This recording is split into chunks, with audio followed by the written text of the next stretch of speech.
حضرت عیسیٰ علیہ السلام کے ساتھ ایک آدمی سفر کر رہا تھا۔ اس نے سوچا کہ اس موقع سے فائدہ اٹھانا چاہیے۔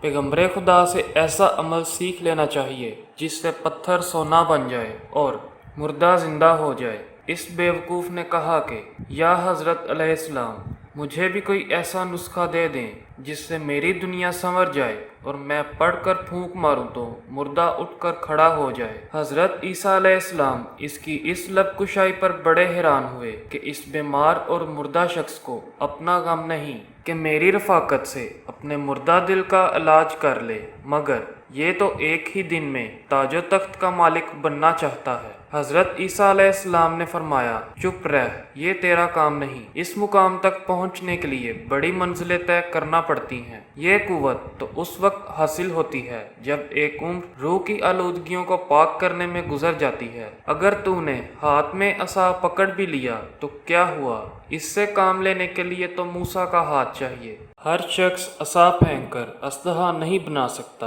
اور نہ پھر اسلحے کو عصا بنا سکتا ہے۔ اس شخص نے کہا، اگر آپ علیہ السلام مجھے یہ اسرار و رموز نہیں بتانا چاہتے تو نہ صحیح، مگر میری یہ عرض قابل پذیرائی نہیں تو میرے سامنے مردہ زندہ کر کے دکھا دیجیے۔ راستے میں گہرے کنویں میں کچھ ہڈیاں دیکھیں تو عرض کرنے لگا، یا حضرت ان پر دم کر کے پھونکیں۔ اس شخص کے اصرار پر حضرت عیسیٰ علیہ السلام مجبور ہو گئے۔ انہوں نے ہڈیوں پر نام خدا پڑھ کر پھونک ماری۔ یہ ہڈیاں دیکھتے ہی دیکھتے ایک خوفناک سیاہ شیر کی صورت اختیار کر گئیں۔ شیر چھلانگ لگا کر گھڑے سے باہر نکلا اور اس شخص پر حملہ آور ہوا اور اسے فوراً ہلاک کر دیا۔ حضرت عیسیٰ علیہ السلام نے شیر سے دریافت کیا کہ اس نے ایسا کیوں کیا؟ شیر نے عرض کیا، یا حضرت وہ آپ کے لیے تکلیف کا باعث بن رہا تھا۔